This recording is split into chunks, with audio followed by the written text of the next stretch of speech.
Madame la ministre, vous êtes au centre d'incendie et de secours de Villefranche-Lauragais. Pourquoi c'était important de venir aujourd'hui ici? En fait, Johan m'a invité, le capitaine m'a invité, à l'occasion d'une rencontre fortuite, en me parlant de cette caserne de pompiers volontaires ici, à Villefranche, et je lui ai promis de venir. Quelques semaines, mois après, j'ai organisé ça avec mon ami Gilbert Hébrard, le président du SDIS, et nous voilà aujourd'hui ici. J'ai adoré cette rencontre parce que l'engagement est au cœur de tous les jeunes que j'ai vus. C'est une caserne qui engage beaucoup de jeunes volontaires, 14 ans, 15 ans, 16 ans. Et puis, beaucoup de générosité, de dons de soi.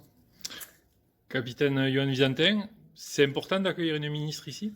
Important, bien évidemment, c'est une élue de la République, donc pour nous c'est très important quand même d'avoir cette reconnaissance aujourd'hui par rapport à Madame la Ministre, venir reconnaître aujourd'hui les sapeurs-pompiers volontaires qui ont un engagement énorme, comme on disait, par rapport à leur vie familiale, leur vie professionnelle. Donc là aujourd'hui d'avoir encore une fois un ministre qui se déplace, c'est très important par rapport à nous. Madame la ministre, quelles sont les problématiques qui vous ont été remontées lors de cette matinée?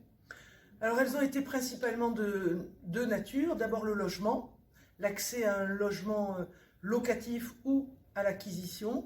Et il est vrai que d'être sapeur-pompier volontaire ne leur donne pas du tout de bénéfice ou de garantie de pouvoir trouver un logement. Et comme ils doivent être à moins de 8 minutes de leur caserne, et qu'à Villefranche, les prix au mètre carré sont un peu élevés, on a un peu débattu avec le président du SDIS, Gilbert Hébrard, avec le colonel qui dirige le SDIS 31. On a un peu débattu, et bien sûr avec le capitaine, des solutions qui s'offrent à nous, l'État, le département, le SDIS, pour voir comment, et puis les communes, parce que dans le logement, les communes ont un rôle à jouer dans le logement social évident et pourraient donner une priorité à nos sapeurs-pompiers. Puis on a débattu aussi du sujet que le monde de l'entreprise qui emploie nos sapeurs-pompiers volontaires parfois ne prennent pas conscience à quel point un sapeur-pompier volontaire amène de la valeur parce que par le partage de ses expériences auprès des autres collaborateurs de l'entreprise. Donc on va travailler sur ces deux sujets d'ici le congrès qui aura lieu à Toulouse en cette fin d'année. Je ne me souviens plus de la date exacte. Octobre. Fin octobre. Ouais. Fin octobre. On saura évidemment tout cela au mythe pour le congrès de fin octobre. Il a été aussi question des feux de forêt. Quelle est la situation aujourd'hui? Voilà, vous avez évoqué notamment ce mois de juin là, qui se termine.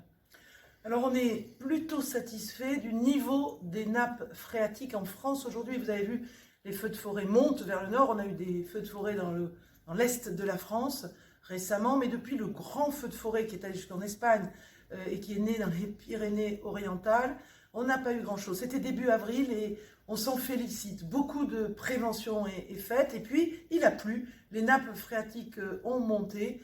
Et donc, on pense que peut-être cet été pourrait être moins violent en termes de feu que l'a été l'été dernier. Mais voilà, soyons prudents, vigilants.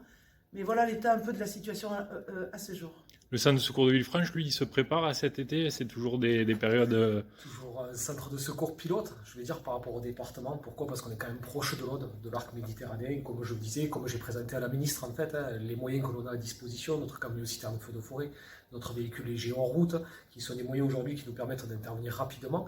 Et puis, on est quand même aussi centre pilote de formation par rapport ici à notre groupement Est, où on fait le recyclage de nos équipiers feux de forêt.